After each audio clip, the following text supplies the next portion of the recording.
여호수아 11장 6절 읽어보세요. 여호와께서 여호수아에게 이르시되 그들을 인하여 두려워 말라. 내일 이맘때에 내가 그들을 이스라엘 앞에 붙여 몰살시키리니 너는 그들의 말 뒷발의 힘줄을 끊고 불러 그 병거를 사르라. 여호수아가 이제 극도로 긴장되죠. 전쟁을 앞두고. 지금 전쟁은 떨어지든가 미사일을 쏘든가 공포감이 좀 덜하지 아무래도. 근데 그 당시 전쟁은 그렇게 하는 전쟁이 아니에요. 맞닥뜨려가지고 서로 칼로 찌르고 목을 베고 막 이런 전쟁이에요. 그러니까 훨씬 더 공포감이 심하죠. 지금보다. 술이 그래서 나왔다고 그래요. 전쟁에 내보낼 때 그냥 맑은 영수는 못 나가는 거예요. 술을 잔뜩 먹이는 거예요. 술김에 나가게끔 이렇게 했다고 그래요. 그래서 극도로 긴장이 되고 두려운 마음이 생길 그때 하나님께서 침묵하지 않으셨어요. 나타나셨습니다. 그래서 두려워하지 말라. 내가 일한다. 이렇게 말씀하시는 거예요. 이 한 말씀이 얼마나 힘이 되겠어요. 결정적인 순간에 그분께서 침묵하지 아니하시고 말씀해 주신다는 거. 그게 참 감사한 겁니다. 우리도 정말 수시로 이 예배를 통해서 말씀을 통해서 설교를 통해서 말씀해 주신다는 거 너무 감사한 거예요. 그게 우리 힘이라 또. 말씀을 듣지 않으면 몇백 년, 몇천 년 흘려도 똑같은 일을 하고 있습니다. 구약성경 창세기 13장에 보면 아브라함이 롯에게 배반을 당했죠. 배반은 가슴 아픕니다. 누구나 다. 다 놓고 나올 때 그 조카라고 데리고 나왔는데 그리고 그렇게 보살펴 줬는데 믿었던 조카가 그 이권의 눈이 어두워져 배반하고 갈 때 마음이 아프죠. 그때 하나님께서 어떻게 하셨던가요? 나타나셨습니다. 동서남북 보이는 거 다 줄게 이렇게 약속하시잖아요. 정말 어려울 때 답답할 때 그럴 때는 꼭 주님이 나타나실 때라는 거, 말씀하실 때라는 거 이걸 알아야 돼요. 삶의 적용이 중요한데 적용을 한다면 우리 극한 어려움이 있을 수 있거든요. 답답하다. 이거 어떻게 풀어야 되냐. 그때가 하나님께서 위로하실 때고 일하실 때고 말씀하실 때입니다. 절대 그분은 우리 그냥 방치해두지 않으시더라고요. 자녀니까. 바울도 정그 핍박받고 어려울 때는 꼭 주님이 나타나셨습니다. 옆에서 말씀하시잖아요. 두려워하지 말라고 그러고 내가 너와 함께 한다고 그러고. 그러면 그분께서 우리 인생에 그 결정적인 순간에 나타나신다는 거, 그래서 말씀하시고 위로도 해주시고 힘도 주시고, 이게 뭘 의미하느냐. 하나님께서 우리 모든 것을 다 주시하고 계셨다는 거죠. 그러니까 즉각 나타나는 거예요. 그래 관심 없이 있었으면 어떻게 즉각 나타납니까? 우리도 안 그래요. 그 사람 관심을 가져보면 그 사람이 어려울 때 즉각 나타날 수 있겠죠. 아무 관심도 없어. 그런 사람 어려움을 당하거나 말거나 즉각 나타날 수 없죠. 그래서 주님이 시대를 초월해서 이 어려운 때마다 즉각 그렇게 나타나셨다는 것은 하나님께서 우리 인생을 그냥 내버려 두는 게 아니라 우리 하나님의 자녀들이 무슨 일을 당하고 있는가, 무슨 어려움이 있는가 하는 걸 예주시하고 계시다는 거예요. 그런 것 때 맞춰서 어김없이 나타나시는 거예요. 여러분 격투기나 권투 경기 같은 거 이렇게 보게 되면 심판이 어떻게 합니까? 아주 예의주시합니다. 초크 들어가면 심판이 딴 데 보는 게 아니에요. 이 사람이 항복 표시를 하는가, 이 사람이 더 맞으면 죽게 생겼는가, 그걸 예의주시하다가 어떻게 합니까? 딱 개입합니다. 스톱시키죠. 선수 보호 차원에서 그 선수가 어떻게 이상이 있는가 없는가 예의주시하는 거거든요. 그러나 인간 심판은 그렇게 하지만 잘못 맞아 죽는 경우가 가끔 나와요. 근데 하나님께서는 우리가 하나님의 자녀들이 어디서 무슨 일을 당하고 있는가, 무슨 형편에 있는가 아주 예의주시하고 계시는 거예요. 그래서 아주 위로가 필요하네. 이 사람이 하나님의 좀 일하시 필요하대. 또 말씀이 하면 필요하네. 즉각 일하시는 거예요. 그래서 그 때 맞춰 나타나신다는 그게 뭘 의미하냐면 늘 보고 계시다는 거예요. 참 감사한 일이죠. 우리는 눈에 안 보이니까 하나님이 날 보시는 거야, 알기나 하시는 거야, 내 고통을 가만히나 하시는 거야 할지 모르지만, 그러나 성경을 볼 때, 여러 가지 사건을 볼 때 어려울 때마다 꼭 나타나셔서 말씀하시고 위로하신 걸 볼 때, 두려워하지 말라고 말씀하신 걸 볼 때 늘 보고 계시다는 거죠. 힘을 내시기 바랍니다. 혼자 있는 게 아니에요.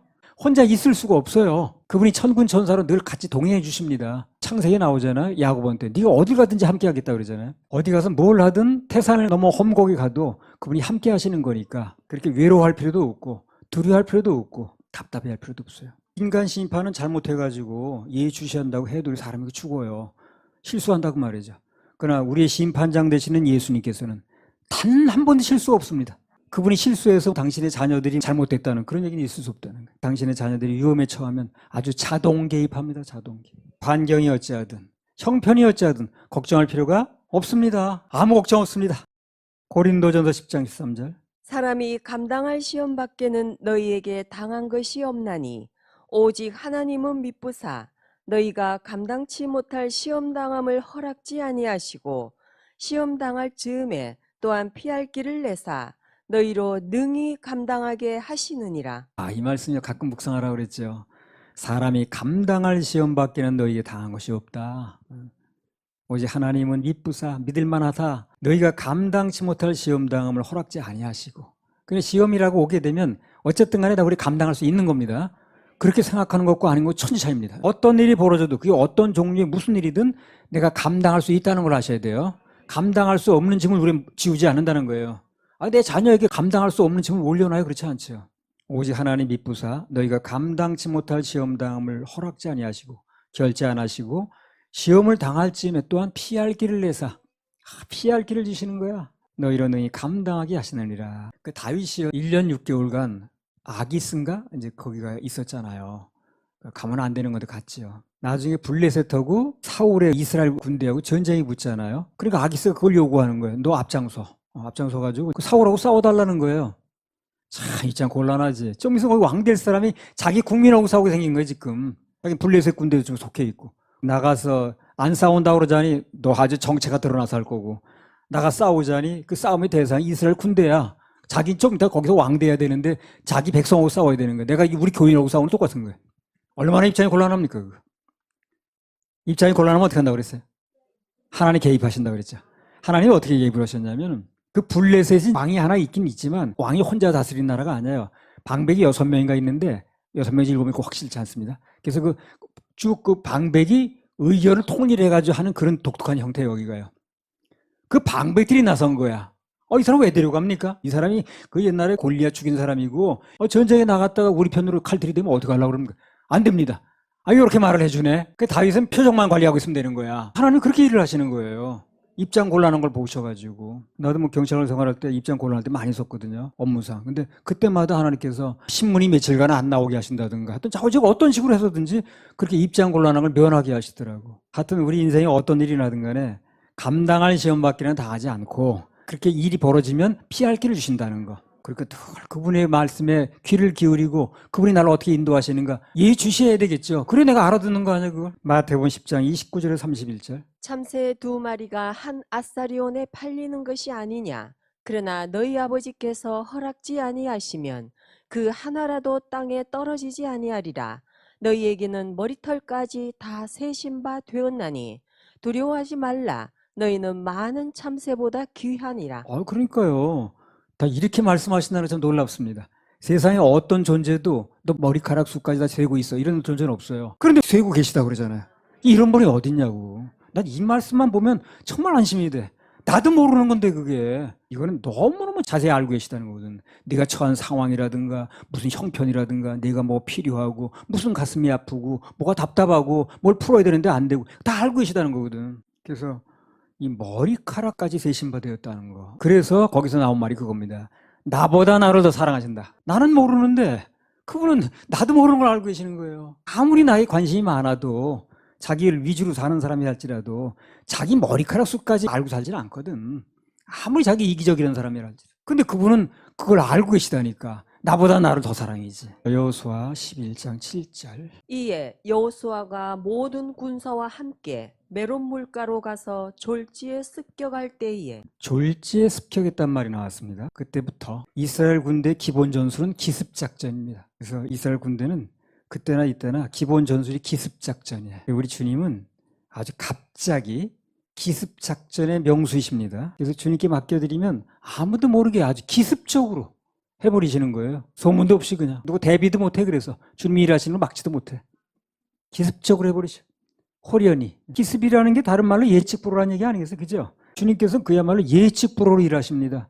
아무도 그걸 미리 대비를 못해요. 같은 맥락에서 우리 삶 속에서 예측불허의 일이 일어나도 그야말로 예측불허로 일하시는 하나님이 계시니까 안심하고 기다리면 됩니다. 그 전문가예요, 그분은요. 주님께서 언제 무슨 일을 하실지 모르기 때문에 우리는 항상 준비가 필요하고 그리고 5분 전 하나님 기대해야 됩니다. 애굽에서 나올 때도 그렇잖아요. 하나님께서 홍해를 가르실 줄 누가 알았어요, 그거. 세상에 그런 일이 어디 있습니까? 예측불허죠. 근데 그렇게 하셨잖아요.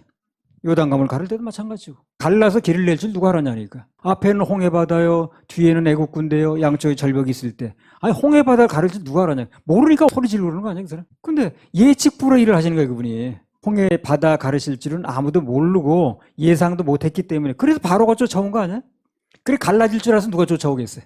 근데 갈라질 줄 모르는 거야. 그냥 갇혔다고 생각하는 거야. 그게 쫓아온 거 아니야? 예측불허로 일하시는 하나님. 하나님께서 그때도 모든 것을 그야말로 기습적으로 하셨어요. 갑자기 홍해를 가르고 또 갑자기 합치기도 하시고 그래 갑자기 합칠 줄 알았으면 또 안 들어왔지 그 사람들이. 근데 갑자기 합쳐지는 게 또 이게 고린도전서 2장 9절. 기록된 바 하나님이 자기를 사랑하는 자들을 위하여 예비하신 모든 것은 눈으로 보지 못하고 귀로도 듣지 못하고 사람의 마음으로도 생각지 못하였다 함과 같으니라. 예측불허라는 거예요. 하나님이 자기를 사랑하는 자들 위하여 예비하신 모든 것은 눈으로 본 적도 없고 귀로 들은 적도 없고 마음으로 생각지도 못했다는 거예요. 그게 예측불허지 그러니까. 신묘막측. 주님께 맡기면 무조건 결과는 좋습니다. 해피엔딩이에요. 그러나 그 과정을 우리가 예상할 수 없다는 거예요. 그래서 믿음이 필요한 거예요. 그렇게 일하실 게 믿어져야 돼. 그러면 어떤 일이 벌어져도 맡기고 기다릴 수 있어요. 안심하고 기다릴 수 있어요. 여호수아 11장 8절 9절. 여호와께서 그들을 이스라엘의 손에 붙이신 고로 그들을 격파하고 큰 시돈과 미스르본 마임까지 쫓고 동편에서는 미스바 골짜기까지 쫓아가서 한 사람도 남기지 아니하고 쳐 죽이고 여호수아가 여호와께서 자기에게 명하신 대로 행하여 그들의 말 뒷발의 힘줄을 끊고 불로 그 병거를 살랐더라. 이스라엘 사람들은 이 성경도 물론 가지고 있지만 일어난 이 일이 다 국사거든 그게. 이스라엘 역사가 중에서 요세푸스라고 있어요. 그 사람이 이제 쓴 책에 의하면 그때 뺏은 말이 약 한 1만 마리 된답니다. 그리고 병거가 한 2만 대 정도 된대요. 그 사람이 쓴 책이 아주 굉장히 신빙성이 있습니다. 근데 오늘 하나님께서 그 엄청난 양의 전리품을 전부 폐기 처분하라는 거예요. 말은 전부 심줄을 끊어버리고 병거는 모두 불사르고 이렇게 말씀하시는 거예요. 그러니까 이런 거는 인간적인 시각으로 볼 때는 참 이해하기 어려운 겁니다, 이게. 말이라는 게 기동력의 중요한 수단이거든, 그 당시에. 그리고 병거는 탱커하고 똑같은 거예요, 그게. 말이라든가 병거 같은 거는 이스라엘이 무기화하면 당장 써먹을 수 있는 거예요, 그거는요. 그런데 글쎄 그걸 다 뺏어왔더니 전리품으로 얻어왔는데 그걸 다 폐기 처분하라고 말씀하시는 거예요. 왜 폐기 처분하라고 하셨을까요? 그 이유가 있을 거 아닌가? 그런 거 의지할까봐. 그게 이제 하나님께 민감하신 거예요. 그러니까 하나님께서는요, 그때나 이때나 당신의 백성들이 마음에 하나님 외의 것을 의지할까봐, 마음 뺏길까봐, 그게 신경 쓰이는 거예요. 변질될까봐. 그게 걱정이고, 그게 염려십니다, 바로. 아무리 사랑해도 변하면 버려야 되는 거예요. 그렇죠? 사랑해. 너무 좋아. 변했어. 버려줘, 어떡하겠어요? 하나님 무슨 아쉽다고 그걸 사정하고 쫓아다니겠어요? 사람도 그러면 안 돼요. 상대가 싫다고 쫓아다니면 안 됩니다. 그래서 주님께서는 돌아설까봐 돌아선 버려야 되니까 이게 답답하신 거야. 그분도 쉽지 않은 일이라 이게 버린다는 게. 그래서 돌아서지 말라고 자꾸 얘기하는 거예요. 시편 8편 4절. 사람이 무엇이관데 주께서 저를 생각하시며 인자가 무엇이관데 주께서 저를 권고하시나이까. 이 말은 한마디로 우리에 대한 하나님의 사랑이 너무 깊다는 거예요. 넓어서 이해할 수 없을 정도라는 얘기를 하는 거예요. 어디 그렇게 나를 사랑하십니까? 그렇게까지 사랑하십니까? 이해할 수 없다는 거거든. 정말 하나님의 사랑, 특히 당신 자녀에 대한 사랑은 사람의 이성이나 머리 가지고 이해할 수 없습니다. 가면 갈수록 깊어지고, 야, 이렇게까지 나 사랑하시는가? 몇십 년이 지났는데 여전히 사랑하시는가? 그분 사랑을 못 받을 일을 참 많이 했는데 알면 알수록 오묘합니다. 집회하는데 수요일 오전이었거든요. 뒤에서 갑자기 그냥 어떤 사람이 막 우는 거예요, 슬피. 그러니까 이제 강사님이 설교하시다가 나오라고, 왜 이렇게 우냐고. 그 사람이 뭐라고 했냐면 중풍이 왔대. 한 40 조금 넘었는데. 그래가지고 다른 사람은 두 팔 올리고 아멘 하는데 자기는 안 올라가는 거야, 손이. 한쪽 팔을 이렇게 잡아가지고 올렸다가 너무 툭 떨어지고 그러니까 70에는 넘어야 중풍이 온다네. 나는 40대 중풍이 와가지고 하소연하고 있을 때 뒤에 앉아가지고. 근데 갑자기 그런 소리가 들려오더래요. 자기 마음속에 사랑하니까. 그러니까 눈물이 막 터졌다는 거야, 자기가. 사랑하니까 그랬다는 거야. 자기가 술이나 먹고 돌아다니고 온갖 할지 못할지 다 하는 거. 그건 내버리면 안 되겠으니까. 부인이 또 기도하는 입장이고 가족은 예수 믿는데 그러니까 하나님께 사랑하셔서 치셨다는 얘기 하신 거예요. 그게 깨달아지는 순간 눈물이 나는 거야, 이 사람이. 주님께 안 돌아오니까 그렇게 해서라도 돌아오게 하려는 사랑. 그러니까 하나님께서 오늘 이스라엘 백성들에게 말들의 심줄을 끊으라고 하신 것은 뭐냐면 그게 당신의 백성들이 의지하는 아킬레스건이 될까 봐 그런 거예요. 하나님께서 그들의 심줄이 되셔야지 말들이 심줄이 되면 안 되잖아요. 그래서 그분의 마음을 알게 되면 다 이해할 수 있는 거예요. 우리도 살면서 그래요. 내가 지금 힘을 쓰는 심줄이 뭔가를 알아야 돼. 수줄이 점검을 해봐야 돼요. 내가 믿고 힘쓰는 줄이 주님이 아니라면 그게 뭐든 간에 오늘 그 아킬레스건을 끊듯이 다 끊어야 됩니다. 그거. 그 사람들 말할 게 아니라 내가 끊어야 돼. 그게 뭐 돈인지 뭔지 다 끊어야 돼. 뭐가 내 아킬레스건인가? 그건 막상 끊어보면 알아. 끊어도 아무 금단 현상이 안 일어나. 그러면 이제 그건 아킬레스건이 아닌 거야. 근데 그걸 끊었더니 아이고 그냥 살 맛도 없어지고 희망도 없어지고 누구 말하기도 싫고 밖에 나오기도 싫고 너무 아픈 거야. 그거 없으니 힘도 못 쓰겠어. 괜히 열만 받는 거야. 그냥 앉아가지고 기분이 나쁘고 말이야. 그냥 낙심이 되고. 그럼 그게 아킬레스건인 거야. 그럼 주님이 아킬레스건이면 그런 거 없어도 계속 힘쓸 수 있죠. 계속 즐거울 수 있는 거야. 얼굴에 그늘질 필요가 없는 거야. 주님이 아킬레스건이면 그럴 리가 없어요. 돈이 힘줄인 사람 건드리면 열받습니다. 화가 나가지고 그냥 학위라든가 풍진 이런 게 아킬레스건이면 그거 건드려봐요. 뭐 화내지. 남친도 아킬레스건이 될 수 있고 여친, 뭐 자녀, 자존심 다 그게 아킬레스건이 될 수 있는 거예요. 주님 떠나서 붙들고 있는 거 나 요것만 끝내 못 놓아. 이게 다 아킬레스건이라. 그걸 끊으라고 얘기하는 거지. 그거 안 끊으면 하나님 의지하는 데 자꾸 멀어지는 거예요. 내 줄이 딴 데 연결돼 있으니까. 그렇죠? 줄이 어디 연결되느냐 중요한 거 아니에요. 나는 하나님 이름이 모욕을 받거나 그분의 십자가 공로가 무시되면 열받습니다. 그때는. 보면 복음 얘기할 때 일어서더래. 그래가지고 막 열받아서 그러더래. 앉아서 하다가도. 시편 20편 7절. 혹은 병거 혹은 말을 의지하나 우리는 여호와 우리 하나님의 이름을 자랑하리로다. 혹은 병거. 어떤 사람은 병거를 자랑하고 말을 의지하나 우리는 여호와 우리 하나님의 이름을 자랑하리로다. 지금 푸틴이라는 사람은 무기만 의지해가지고 우크라이나도 마찬가지야. 미국 무기만 의지해가지고 그러는데 물론 무기가 필요하겠죠. 그러나 그런 거 의지하는 게 보다는 하나님을 의지하면 되는 거야. 그럼 전쟁은 끝나게 돼 있어요. 승리하게 돼 있습니다. 하나님 의지하는 나라가 지진 않아요. 세상은 혹은 병거 혹은 말을 의지하나 우리는 여호와 우리 하나님의 이름을 자랑한다. 다윗이 그래서 이긴 거 아니야? 골리앗은 자기 무기 믿고 나온 거죠. 다윗은 난 만군의 여호와의 이름으로 나간다. 누가 이겼어요? 다윗이 이겼지. 답이 나왔는데 뭘 그래? 병거를 의지하고 말을 의지할지 모르지만 우리는 여호와 하나님의 이름을 의지한다. 이게 바로 하나님의 마음을 제대로 안 사람이 하는 얘기라. 주님 의지하는 이 말은 아무래도 끝이 없고 이것처럼 소망되는 말도 없고 나를 의지하게 되면 내가 바라볼 게 많아. 나는 나이가 몇 살인데 배운 거는 뭐 별로 없고 별 얘기가 다 나올 수 있어요. 주님만 바라보라는 이 말씀이 얼마나 감사한지 얼마나 힘이 되고 소망적인지.